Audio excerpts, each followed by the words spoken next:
오늘 저는 고린도후서 4장 1절에서 12절 말씀 중심으로 해서 낙심, 사단의 무기라는 제목으로 하나님 말씀을 증거하겠습니다. 마귀가 우리를 공격하는 여러 방법이 있겠죠. 죄를 짓도록 유혹을 한다든가, 질병을 가져다 준다든가, 불행한 일, 사건과 많은 일들 그 배후에 사단이 없다고는 얘기할 수 없습니다. 물론 세상에 일어나는 100% 모든 일이 안 좋은 일들이 다 마귀일이다 라고 얘기할 수는 없어요. 그렇죠? 우리가 부주의하고 우리가 어리석어서 벌어지는 많은 일들도 있습니다. 그러나 상당 부분 영적으로 봤을 때에 사단의 그 음흉한 공격으로 말미암아 오늘날 많은 사람들이 고통을 당하고 삶의 불행을 체험하고 인생이 너무 고달프다라고 좌절하는 그런 일들이 우리 주변에 많이 있습니다. 그 많은 그 사단의 공격 중에서 가장 또 핵심적인 것 중에 하나가 뭐냐면 우리를 낙심케 하는 것이다. 낙심이라고 하는 말이 뭐예요? 한자의 뜻을 그대로 보면 마음이 떨어진 게 낙심이죠. 영어로다 보면 lose heart이라고 그래가지고 마음을 잃어버렸다. 내 마음이 내게 아니야. 나하고 좀 동떨어져 있어, 이 마음이. 우리도 하루에 몇 번을 그런 일을 겪을 때가 있잖아요. 뭘 할 것인가 말 것인가. 어떤 때는 의욕이 막 생겼다가도 또 의욕이 꺾여지고 만사가 의사가 없고 뭘 하고자 하는 마음도 떨어지고, 특히 이런 무더위, 습기가 많고 이런 무더위 때는 의욕이 좀 떨어지잖아요. 의욕이 떨어진단 말이에요. 그 전에 꽤 오래전에 필리핀에 갔을 때, 그때가 10월 3일 그 전후로 알고 있는데, 마닐라 공항 안에 있을 때는 그런 걸 못 느꼈어요. 그때 가을이니까 우리식으로 따지면 긴팔 그 와이셔츠 같은 걸 입고 갔는데, 공항 밖을 딱 나가는 순간 그 습기와 그 특유의 그 더위가 있잖아요. 끈적끈적한 게. 그러니까 근심이 되면 일주일을 어떻게 버틸까? 내가 일주일을 어디 호텔에 있는 것도 아니고 거기 필리핀 현지 목사님 집에서 머물기로 돼 있는데 일주일을 어떻게 버틸 것인가 염려했어요. 근데 그 우리를 이제 픽업하러 그 필리핀 목사님이 왔단 말이에요. 그 차를 타고 가는데 차도 어떻게 낡았는지, 그것도 또 누구한테 빌려서 또 왔다는데, 그 배기가 저기 그 매연가스가 차에서 부릉부릉 하잖아요. 그 가스가 차 안으로 새. 그러니까 차 안이 이게 시퍼런 그런 연기 같은 게 차. 더우니까 에어컨은 당연히 기대도 못 하지. 그런 차에 무슨 에어컨이 있어. 창문 열고 그 매연 날려보내고 더운 기 막 지쳐가지고 그 빵빵가라고 하는 그 마닐라에서 한 3시간 떨어진 그 지역에 그 목사님 집이 있어서 빵빵가라고 하는 곳으로 갔습니다. 가서 딱 정해놓은 방에 들어가니까 큰, 여기 저쪽에 있는 우리 큰 선풍기 쇠로다 된 거 있잖아요. 큰 거. 웽 하는 소리 나는 그 선풍기가 방에 딱 하나 있고, 그거 보면 벌써 이미 답이 나온 거야. 쇠 선풍기, 그 공장에서 돌리는 선풍기가 방에 있다는 얘기는 이 더위가 이로 막 아니나 달라 제가 거기서 있는 일주일 이상 잠을 제대로 못 잤어요. 밤에는 막 이 돌아가는 소리, 습기에, 그 다음에 도마뱀은 내 머리 위로 왔다 갔다 거리지. 그래요. 심지어는 첫날 저녁 때 내가 말씀드렸잖아요. 첫날 저녁에 잠도 안 오는 거 억지로 잔다고 누웠는데 누가 내 이마를 한 대 후려치잖아. 그냥 딱 후려치잖아. 그래서 갑자기 누가 나를 후려치나 해가지고 일어나가지고 불을 켰더니 도마뱀 한 마리가 막 도망가더라고. 저놈의 자식이 저게 나를 여기로 후려치고 도망가더라니까. 지도 놀랬겠지. 떨어졌는데 내 이마에 미끌미끌한데. 그러고 나니까 어떤 마음이 들어요? 아무것도 하기 싫어요. 어디 가서 하고 이렇게까지 표현하면 뭐하지만 성경 읽기도 싫더라니까. 그런 환경 속에서. 이건 비근한 일이죠. 우리 마음이 아무것도 아닌 일에 스스로를 자기가 계획했던 거, 준비했던 거 다 던져버리고, 아유, 될 대로 되라. 어떻게 한 주간 잘 넘어가겠지. 그런 마음을 갖게 될 때가 있단 말이에요. 근데 그게 뭐냐 결과적으로 오늘 하루로 끝나면 상관없는데 하루, 이틀, 일주일, 보름, 한 달 계속 넘어가면 나는 어떤 상태로 빠진다? 아주 무기력한 상태로 빠져서 마귀가 와서 건들 필요도 없어요. 그냥 넘어지는 거예요. 그냥 무너지는 거란 말이에요. 중국의 모택동 공산당하고 장개석이 국민당하고 1945년도 일본이 패망하고 나서 중국 땅을 차지하려고 국민당하고 공산당하고 싸웠단 말이에요. 근데 그 당시에 무슨 뭐 국가적 전력이라든가 뭐 어떤 군사력, 뭐 재력 모든 걸 다 따져도 장개석의 국민당 군대가 월등하게 뛰어났어요. 월등하게 뛰어났죠. 공산당 모택동의 공산당은 도망가기 바빴다고. 그래서 그 사람들이 그 중국에 가보면은 자기들 그 장개석 군대에 쫓겨가지고 피난 다닌 길을 다 그려놨어요. 그걸 하는 말이 있던데, 그거 아주 자랑스럽게 여겨. 그 고통 가운데서도 자기들이 포기하지 않고 그 국민당 군대의 추격을 물리치고 도망 다니는 사건이 있단 말이에요. 그 정도로 공산당이 무너지기 일보 직전이었다고. 일보 직전이었다고. 근데 무슨 일이 벌어지느냐? 공산당의 전략은 인민의 마음을 얻는다. 인민의 마음. 그 사람들 표현대로 하면. 그래서 농촌 곳곳에 공산당 조직원들이 들어가가지고 그 농촌에 사는 가난한 사람들의 마음을 뺏는 거예요. 너희들 지금 장개석 밑에서 있어봐야 여전히 지금 종 노릇하고 노릇하고 있지 않느냐? 뭐 잘 사는 게 있느냐? 우리 공산당은 인민을 위한 것이다. 군대도 인민군대잖아요.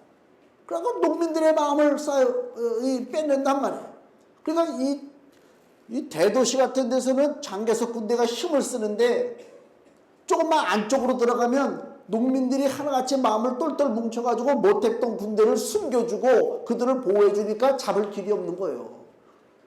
나중에 무슨 일이 벌어져요? 싸우고 그렇게 막 전쟁에서 승리했는데도 불구하고 결과적으로 보면 점점 민심은 공산당에게 민심이 가 있는 거예요.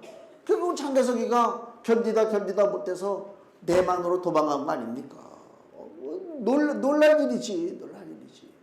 사단의 역사가 뭐냐면요, 사람들의 마음을 빼앗고 용기를 가지고 싸워야 할 사람들의 마음에 낙심을 주는 거예요. 이거 안 되나 보다. 이거 분위기가 왜 이러지? 이거 안 되나 보다. 스스로 포기야.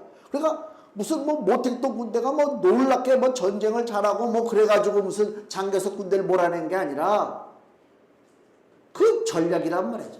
사람들의 마음을 빼앗고 그러다 보니까 상대적으로 이쪽 국민당 군대들은 마음이 점점 포기가 되는 거야. 이거 안 되나 보다. 우리는 이제 도망가야 되나 보다. 그래서 결국 대만으로 도망가고 지금 이렇게 이런 형국에 와 있는 거 아니냐. 이 사단이 공격하는 여러 루트가 있지만 우리의 몸을 건들고 우리의 환경을 건들고 물론 그렇죠 다. 그러나 결정적으로 우리 심령을 건든다. 심령을 건드려서 스스로 자포자기하게 만들고 낙심하게 만들고 아무것도 못하게 만드는 거란 말이에요. 자, 오늘 본문도 그런 배경을 가지고 우리가 본문을 봐야 돼요. 예수님께서 사도 바울을 일꾼으로 불러주셨어요. 굉장한 영광이고 기쁨이죠. 예수님의 사도로 불렀단 말이에요. 지금 바울을 대단한 영광이란 말이에요. 근데 현실을 보니까 우리가 지금 고린도전서 후서를 계속 보고 있지만 사도 바울이 겪고 있는 현실이 뭐냐? 계속 핍박을 받고 고난을 받는 것입니다. 대접받는 게 아닙니다. 심지어 그 사도 바울을 향한 핍박이 교회 바깥에서만 있는 것이 아니라 교회 안에서도 있어요. 분명히 주님께서 세우신 일꾼인데도 불구하고 교인들 중에는 수군거리는 거야. 저 바울이라고 하는 저 사람이 저 신학교나 제대로 나온 거야? 우리 식으로 표현하면. 그 당시에는 신학교가 없었지만. 저 제대로 목사 안수나 받은 거야? 이런 얘기들이 이제 막 나도는 거예요.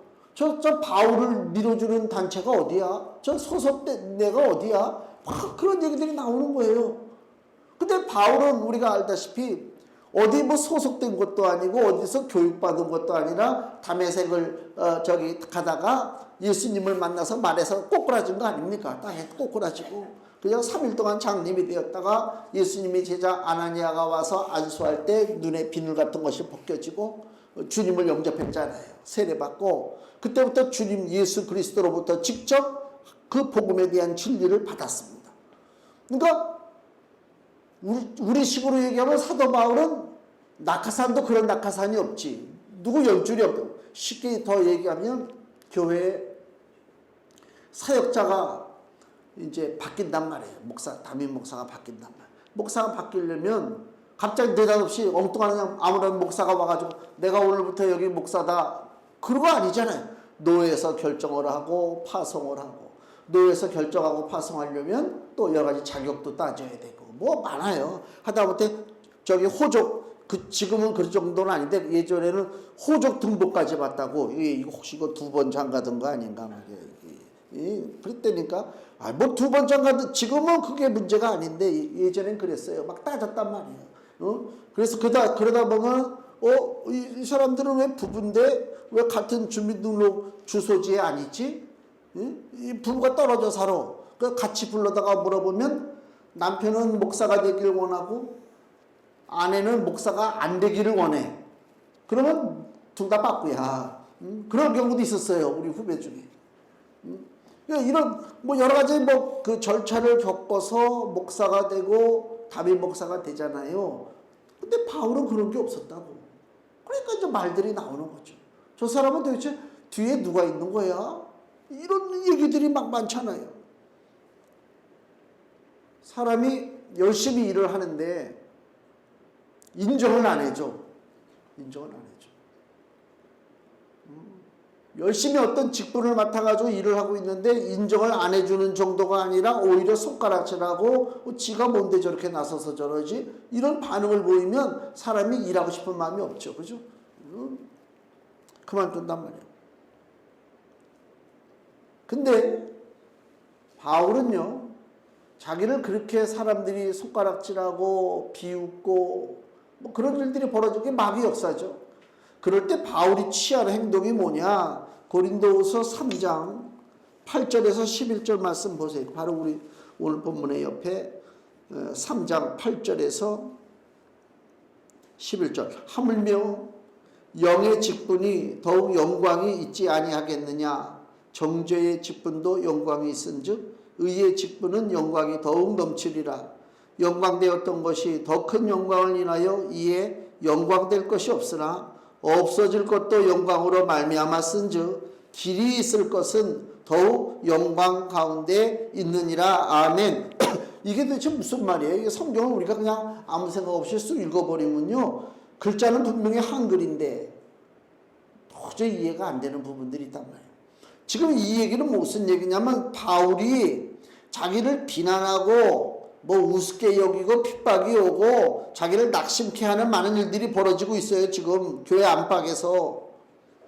근데 그때 바울이 하는 얘기가 내가 지금 어떤 직분을 맡았느냐. 고린도후서 3장 8절에 영의 직분, 영적인 직분이다 그 얘기입니다. 이건 귀한 거라는 얘기입니다. 사람을 살리는 거라는 얘기입니다. 의의 직분입니다. 의의 직분입니다. 예수를 믿고 죄에서 해방되고 영생을 소유합니다. 그 사람이 사는 거예요. 사람이 죽느냐 사느냐가 중요하잖아요.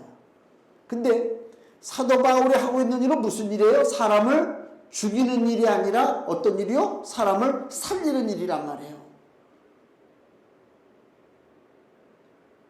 우리 조선시대에 보면은요, 그 의사들, 의원이라고 그러잖아요, 의원. 의원에 대한 그 소중함을 잘 몰라가지고, 의원을 양반으로 인정하지 않았어요. 양반은 의원이 안 됐어요. 양반은 의원이 안 됐다니까. 양반은 의원이 안 되고 의원은 누가 되느냐? 중인이라고 하는 양반도 아니고 상놈도 아닌 가운데 계급 중인이 바로 의사가 됐단 말이에요. 의원이. 그러니까 조선시대까지만 해도 의원을 별로 이렇게 대접을 안 했어요. 대접 안 했다니까. 근데 근대에 들어와서 보니까 의사가 하는 일이 대단하잖아. 죽을 것 같은 사람도 살린단 말이야. 우리나라 갑신정변 일어나가지고 그 우종국 종로에서 행사 있을 때 갑신정변 일어나가지고 그 민씨 집안의 사람들을 칼로 쳐 죽였잖아요. 나 지금 뭐 그 사람 이름이 민혁이지 민영원지나 이름은 기억 안 나는데 민비의 하여튼 사촌 오빠가 되는 사람이 칼에 맞았다고 죽게 생겼어. 우리 조선시대 의학으로 따지면은 그냥 죽을 수밖에 없어. 피 흘리고 파상풍 걸리고. 근데 미국의 그 선교사 알렌인가 그 양반이 의사였는데 그 양반이 들어와가지고 고쳤다고. 서양 의학이 눈을 뜨기 시작하는 거예요. 그러니까 옛날 조선시대 때 그냥 아프면 맥이나 짚어가지고 무슨 당을 뭐 지어라 뭐 그런 저기가 아니고 이거는 막 가르고 띄어내고 막 꼬매고 의사가 어떻게 됐다고요? 올라가는 거예요. 왜? 생명 살리는 것이 눈에 보이니까. 생명 살린단 말이에요. 그래서 지금은 의사들이 대단하잖아요. 지금 제일 똑똑한 애들이 어딜 가요? 다 의대를 간다고 그러잖아요. 그래서 외국에서 보면 놀란대. 외국 사람들은 다른 이런 전공하는 게 다 갈리잖아요. 나는 뭐 자연과학, 나는 뭐 컴퓨터, 나는 뭐 이거 있잖아요. 쫙 법학, 문학. 한국은 제일 공부 잘하는 애들은 무조건 의대를 가는 거야. 그래 대우받는다 생각하는 거지. 실상은 그것이 대우받는다고 하는 개념이 아니라 사람의 목숨을 좌지우지한다고 하는 그 굉장히 중요한 일을 지금 자기가 뛰어들고 있다. 보통 각오가 아니면 안 된다 그 얘기입니다. 사람을 살리는 거예요. 근데 사도 바울은 여기 고린도 후서 3장 7절에 돌에 써서 새긴 죽게 하는 의문의 직분도 죽게 하는 직분이 있어요. 구약시대 율법은 사람을 죽게 하는 것이요. 너는 죄가 뭐니까 너는 이런 형벌을 받아야 된다. 너는 죄가 이러니까 너는 죽어야 된다. 이게 바로 돌에 써서 새긴 즉 십계명 돌판에 새긴 그 율법의 그 직분을 얘기하는 것입니다. 그 의문의 직분도 영광이 있어. 이스라엘 자손들이 모세의 얼굴에 없어질 영광을 인하여 그 얼굴을 주목하지 못하였거든 하물며 사도 바울이 맡은 그 영의 직분이 더욱 영광이 있지 아니하겠느냐. 왜 영광의 직분이 영광이 있습니까? 그것은 사람을 책망하고 너는 죄가 많으니까 이렇게 처해야 된다 그런 얘기가 아니라 그 죄 많은 인생을 살리는 것이 사도 바울의 직분이기 때문에 그렇다 그 얘기입니다. 이제 바울이 그 얘기를 하는 거예요. 사람들이 자기를 비난하고 자기를 낙심케 하죠. 근데 내가 지금 하고 있는 직분이 뭐냐? 나는 사람을 살리는 직분이다. 그 얘기는 무슨 얘기입니까? 너희들이 즉 사단의 세력들이 나를 낙심하게 하고 나를 좌절하게 하고 그래서 포기하도록 나를 주저앉히려고 하고 있지만은 나는 사람을 살리는 영의 직분이 귀한 줄 알기 때문에 이 직분에 내가 포기하지 않고 매달리겠다 그 얘기입니다. 그러니까 우리는 어떻게 보면은 영적으로나 육적으로나 그런 바울과 같은 하나님의 일꾼들에게 굉장히 빚이 많은 거예요. 그런 분들이 있었기 때문에 복음이 여기까지 온 거예요. 간사스러운 놈들 이 땅에 많잖아요. 자기 육신의 이득을 위해서 사는 존재가 많단 말이에요. 다 자기 이득만 따지잖아요. 그러니까 철거 빼먹잖아요. LH. 야, LH 조금 있으면 입주하잖아. 그거 잘 따져봐. 그거, 응? 아니, 세상에 빼먹을 게 없어서 그래. 요 근래 일어난 사건이 아닙니다. 옛날부터 철근 빼먹었습니다. 이 건물도 아마 조사해보면 아마 10개 들어갈 때가 8개 들어갔던가 아마 그랬을 거야. 뭐 아니면 나한테 명예훼손으로 고소를 하든가. 예? 이 사회가 그렇단 말이에요. 다 악한 사회예요. 바울이 하는 일이 뭐냐? 철근 빼먹는 일이 아니라니까. 내 이득을 위해서 뭐 어떻게 할까 머리를 굴리는 일이 아니다 그 얘기입니다. 어떤 일이요? 사람을 살리는 것입니다. 그 사람을 살리는 것도 두 종류요. 육신을 살리는 거, 그 육신은 조금 있으면 가. 아무리 살려도. 근데 영원한 것이 뭐라고요? 영을 살리는 거 아닙니까? 영. 그래서 영의 직분이라 그 얘기를 하고 있는 것입니다.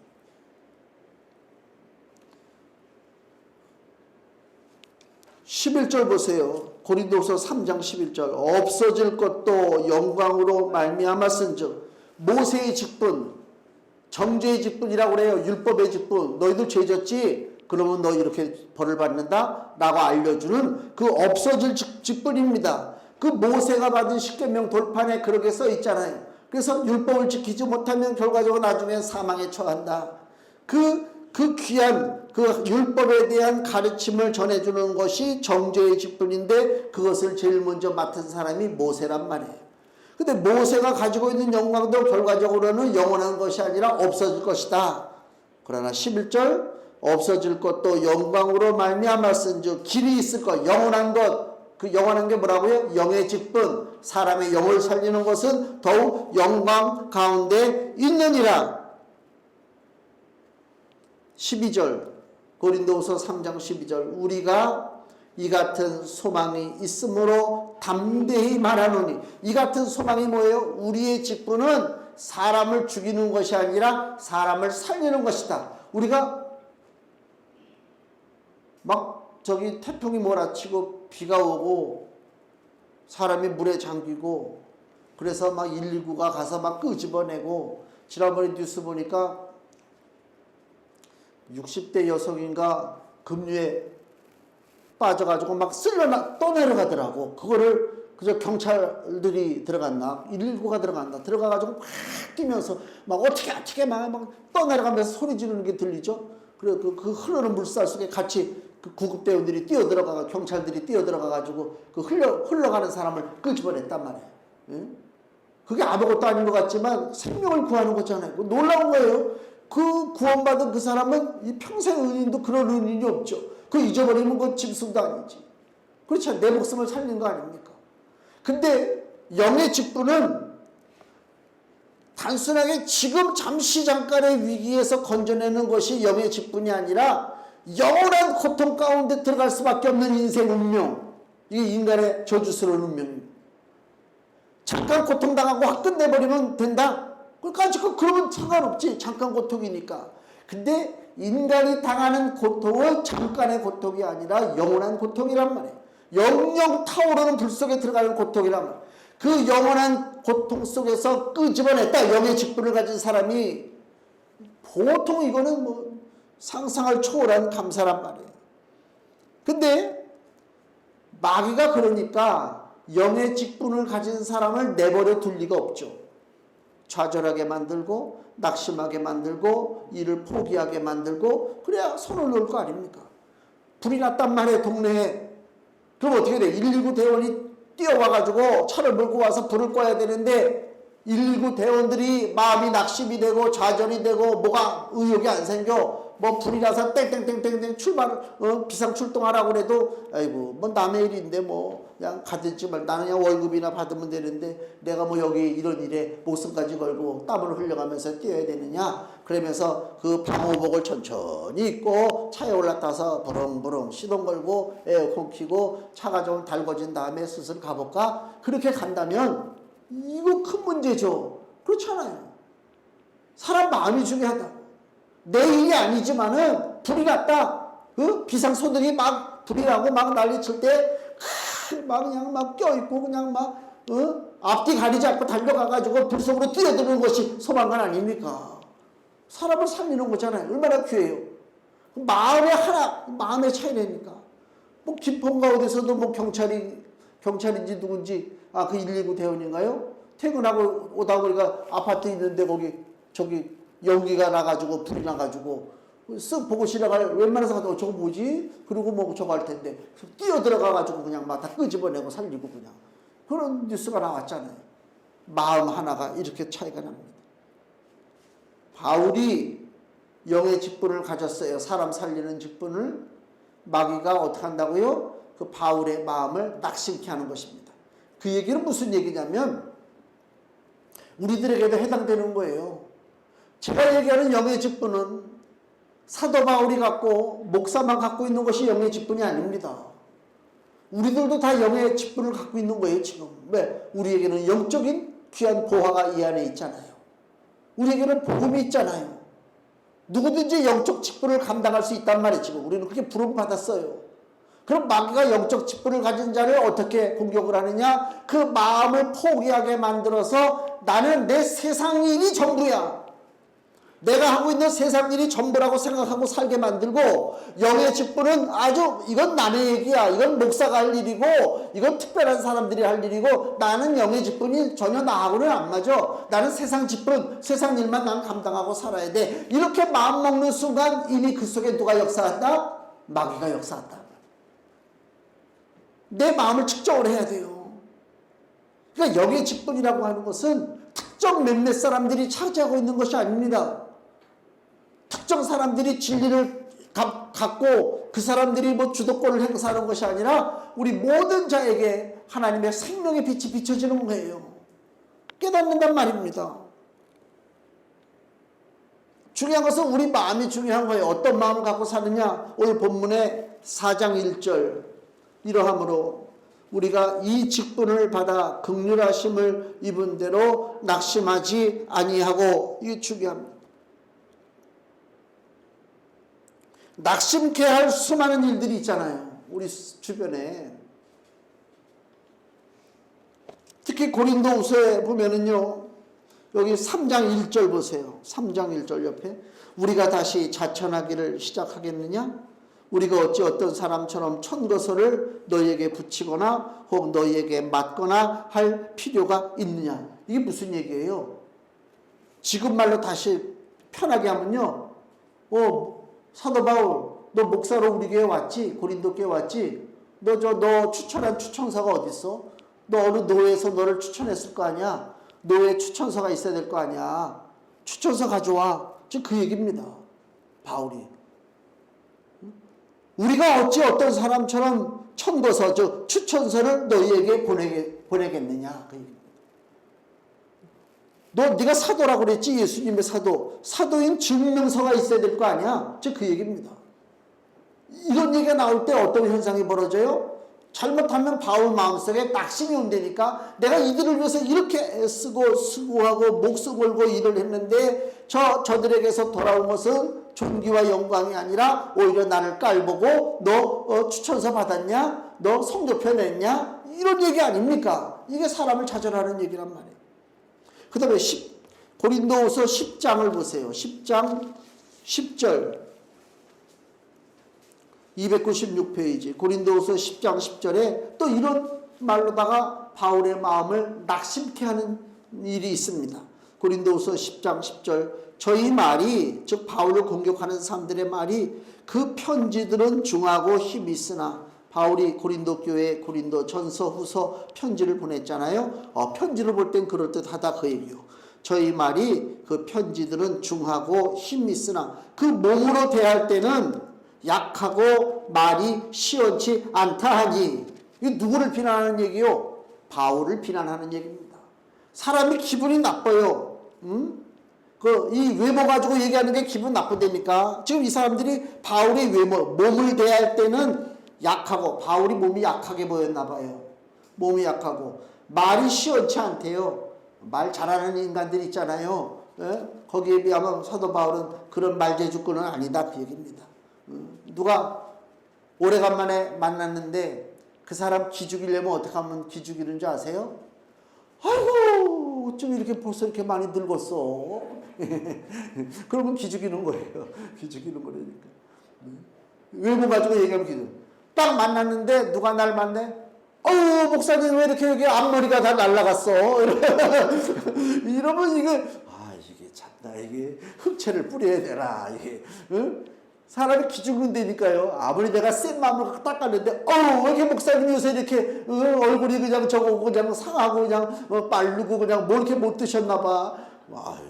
이 기운이 쫙 빠진단 말이에요, 이게. 근데 비록 보잘것없고 내세울 거 없는데도 딱 만나, 참 보기 좋네요. 요새 뭐 좋은 거 드세요? 사람이 좀 그렇게 얘기를 해야지. 그러면 상대방이 그래도 기분이, 그런가 보다. 아이고, 얼굴이 왜 이렇게 하면 안 된다.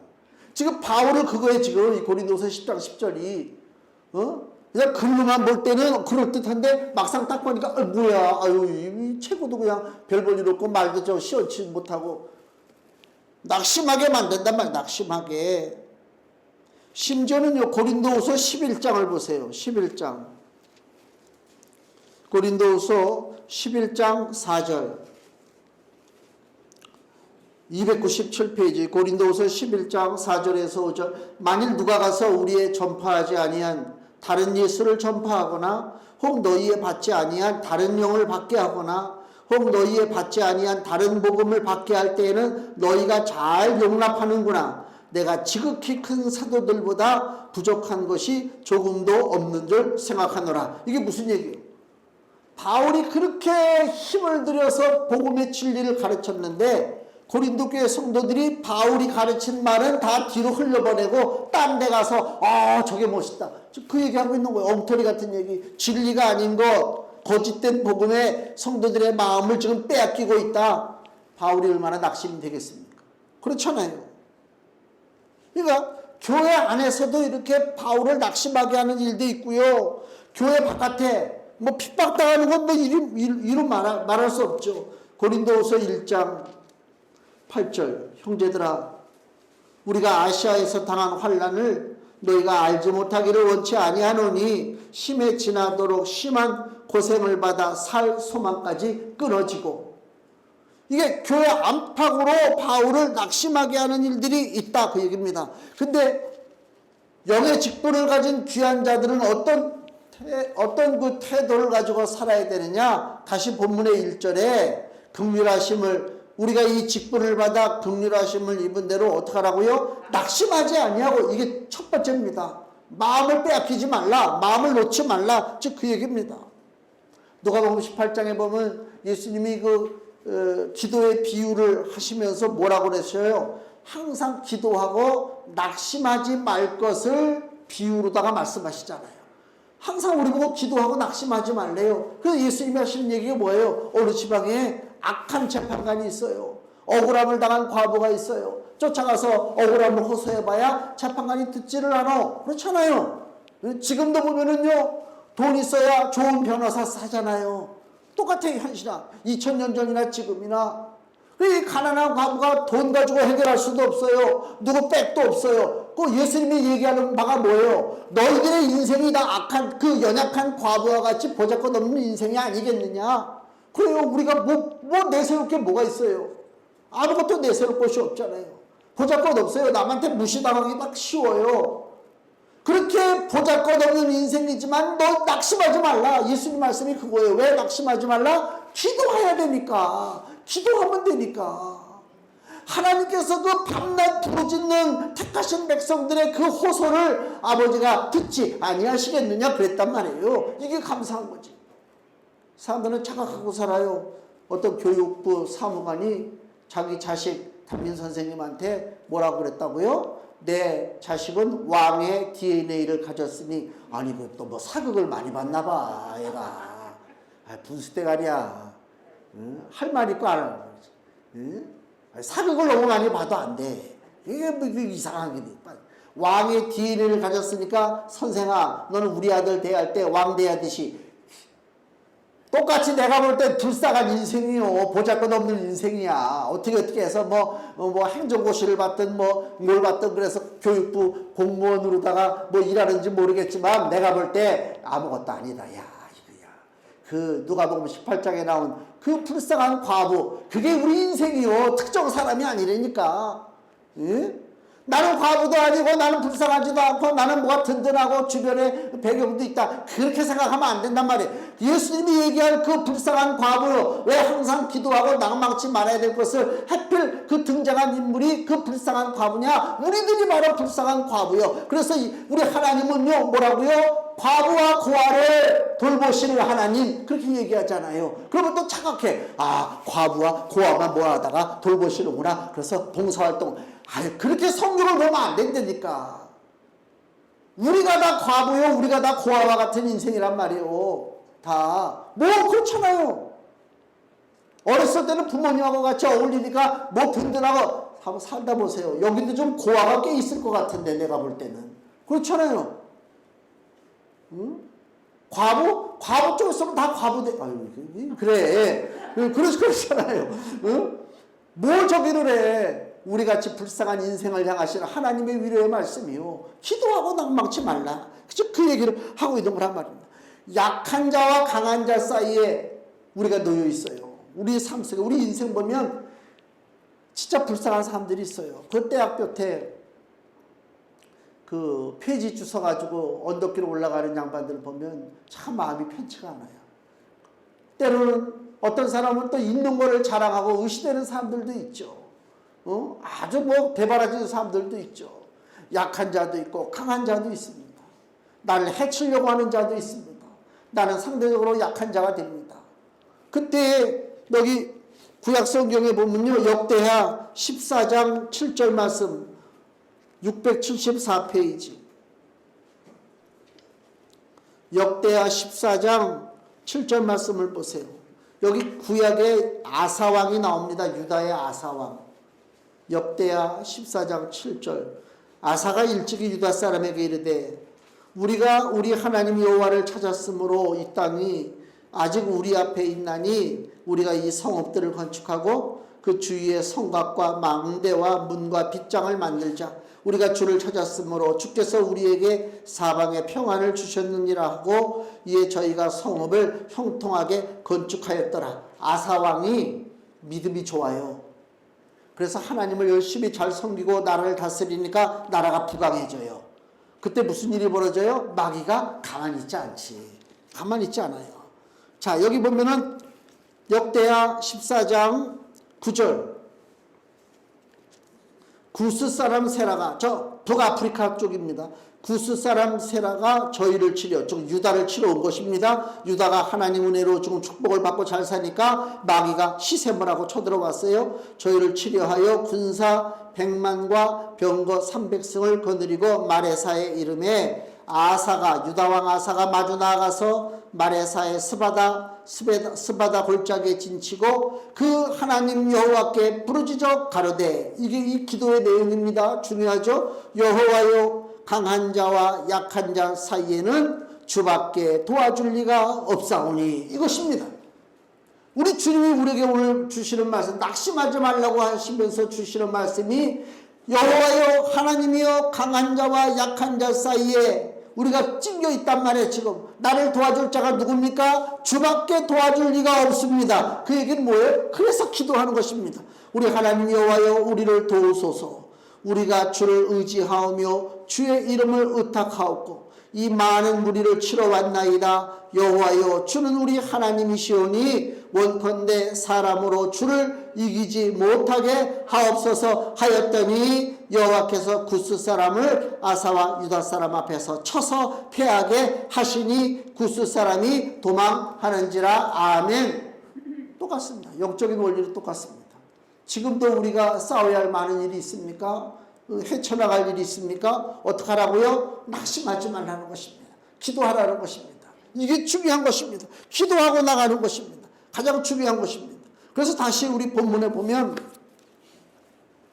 1절 말씀 보세요. 이러함으로 우리가 이 직분을 받아 긍휼하심을 입은 대로 낙심하지 아니하고, 이 얘기는 하나님 중심의 신앙으로 나가는 것입니다. 하나님 주권을 믿는 거예요. 내 의지, 내 경험, 내 감각, 그거 아무 의미 없어요. 하나님을 믿는 거예요. 하나님이 느껴지지 않죠? 하나님이 가만히 계신 것 같잖아요. 하나님이 주무시는 것 같잖아요. 아니요. 하나님은 지금도 불꽃 같은 눈으로 우리를 살펴주시는 줄로 믿습니다. 그래서 내 경험, 내 지식, 내 느낌, 여기 의지하지 마세요. 그러니까 거짓된 은사주의자들은 잠깐만 우리 보고 느낌을 가지래. 성령의 역사하시면 뭐가 뜨거워져. 뭐가 이상해져. 뭐가 보이는 것 같고 뭐가 들리는 것 같고, 그 느낌 바라보면 망하는 거예요. 아무런 느낌이 없다 할지라도 하나님은 영이시니 하나님은 영적으로 우리와 함께 하십니다.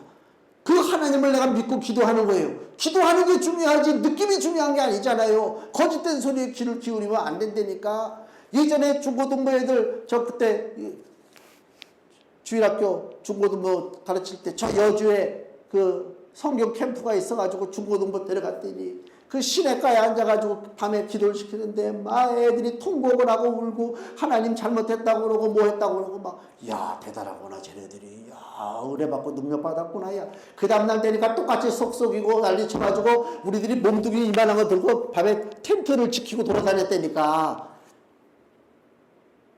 순간 감정, 순간 경험, 그거 믿지 마세요. 아무 소용없습니다. 우리가 병원에 가가지고 이 물리치료 같은 거 받잖아요. 열심히 받고 막 따다다다 막 하잖아요. 이제 가는 사람, 많이 좋아지셨죠? 그럼 거기서 안 좋아졌는데요? 이렇게 얘기 못 하잖아. 그럼, 좋아졌죠. 막 좋아진 것 같아, 또 느낌상. 그 며칠 지나면 또 다시 원상이야. 다시 또 돌아가. 그죠? 느낌을 믿지 말라. 느낌을. 영적인 것은 영적인 것으로 분별해야 된다. 그 얘기입니다.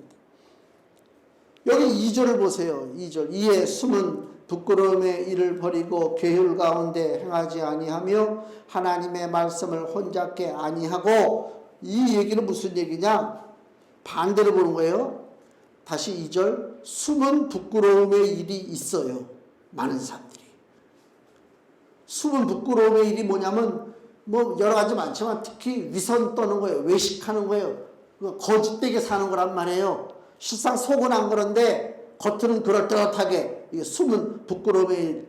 그 다음에 계율 가운데 행하는 거, 마귀의 그 교묘한, 그죠? 그 거짓된 거, 자기 이득을 위해서 움직이는 거, 이 계율 가운데 행하는 것이고, 하나님의 말씀을 혼잡게 하는 거, 성경을 복잡하게 만들어요. 자기 이론을 집어넣어요. 자기 신학사상, 철학을 집어넣어요. 그래서 성경을 어렵게 만드는 사람들이 있단 말이에요. 이런 모든 것들, 이걸 버리라고 하는 거예요. 그러니까 2절에 기록된 부끄러움의 일, 계율 가운데 행하는 거, 하나님 말씀을 혼잡게 하는 거, 이것이 사람 중심의 종교생활이다. 그 얘기입니다. 우리는 종교생활을 하라고 하나님 불러주시지 않았습니다. 예수님을 나의 구주로 영접하고 나가는 것입니다. 우리는 보잘것 없습니다. 7절, 우리가 보배를 질그릇에 가졌으니, 이 보배가 뭐예요? 귀한 복음이요 사람을 살리는 영의 직분입니다. 우리가 이 보배를 질그릇에 가졌어요. 우리가 질그릇이요, 흙으로 만든 그릇이요, 보잘것 없는 그릇입니다. 우리가 보잘것 없다니까요. 근데요, 여기 8절 9절 뭐라고 써 있어요? 우리가 사방으로 우겨쌈을 당하여도 쌓이지 아니하며 답답한 일을 당하여도 낙심하지 아니하며 핍박을 받아도 버림받지 아니하며 거꾸로 뜨림을 당하여도 망하지 아니한다. 대단하죠? 우리를 죽이려고 달라들어도 우리는 버틴다는 것입니다. 우리는 쓰러지지 않는다는 것입니다. 거꾸로 뜨림을 당해도 우리는 절대로 망하지 않는다. 왜 그러냐? 우리가 능력이 있어서, 우리는 질그릇이라니까요. 우리는 보잘것 없어요. 우린 연약해요. 그러나 왜 우리가 넘어질 수밖에 없고 좌절할 수밖에 없고 죽을 수밖에 없는 상황 속에서도 그것을 이기고 나가느냐? 우리 속에 생명의 복음이 있기 때문에 그렇다, 그 얘기입니다. 생명의 복음이 있어요. 바로 십자가입니다. 십자가는 수치스럽잖아요. 죄인을 잡아서 죽이는 흉틀이 십자가입니다. 사람들 그 당시 예수님 당시에는 십자가라면 벌벌 떨어요. 뭐 십자가 목걸이를 하고 다녀요. 어린 반푼도 없는 소리지. 십자가라고 하면 지긋지긋하고 치욕스럽고 징그럽고 무서운 것이 십자가인데 십자가를 달고 다녀요? 아니잖아요. 근데 그 십자가에 누가 매달렸다고요? 예수님 매달렸어요. 그래가 바뀐 거예요. 수치의 십자가, 저주의 십자가, 실패의 십자가가 이제 승리의 십자가가 됐다. 누구 때문에? 그곳에 매달린 예수 그리스도 때문에. 우리에게 사방으로 우겨싸움을 당하고 답답한 일을 당하고 핍박을 받고 거꾸로 뜨림을 당하고 죽을 지경에 이르렀다 할지라도 우리 인생 속에 누가 계시다고요? 마치 십자가 예수 매달리신 것처럼 우리의 삶 속에 그리스도가 함께 하신 줄로 믿습니다. 그러면 상관없는 거예요. 그래서 우리가 이기는 거라니까. 우리가 잘나서 이기는 것이 아니다, 그 얘기입니다. 그래서 여기 12절 보세요. 마지막에. 그런즉 사망은 우리 안에서 역사하고 생명은 너희 안에서 하느니라. 바울의 이 각오를 보세요. 사람들이 뭐라고 우리가 고난당하고 야 지질이 참 힘들게 사는구나 얘기하지. 그래, 사망은 우리는 죽어. 사망은 우리 안에서 역사해. 왜 사망이 역사해? 내가 복음을 위해서 목숨을 걸고 고린도 교인들을 향해서 생명의 복음을 너희한테 전한다. 나는 죽어도 좋다, 그 얘기입니다. 난 고난받아도 좋다는 것입니다. 왜? 성도들이 생명을 얻으면 그건 상관없다. 이런 굳은 자세입니다. 이 얘기는 12절 얘기는 뭐예요? 사망은 우리 안에서 역사하니까 아이고 나 이제 죽게 생겼네, 낙심하게 생겼네, 그게 아니고 사망이 우리 안에서 역사할지라도 나는 낙심하지 아니하고 그 생명의 복음을 너희에게 증거한다. 즉 그 얘기입니다. 얼마나 멋있어요. 우리가 낙심할 일이 너무 많잖아요. 낙심은 가던 길을 멈추는 것입니다. 하던 것을 포기하는 것이 낙심입니다. 즉 마귀를 이기게 만든단 말이에요. 마귀의 무기란 말입니다. 우리 그 낙심에 묶여 있으면 안 됩니다. 새 마음과 새 각오의 결단을 우리가 오늘 다시 한번 해야 될 줄로 믿습니다. 그래서 새로운 마음을 가지고 그런즉 그리스도 안에 있으면 누구든지 새로운 피조물이라 이전 것은 지나갔으니 보라 새 것이 되었도다 라고 하는 말씀을 붙잡고 우리가 이 한 주간도 믿음 안에서 승리하는 하나님의 귀한 자녀가 되시기를 주의 이름으로 축원을 드립니다. 기도하겠습니다.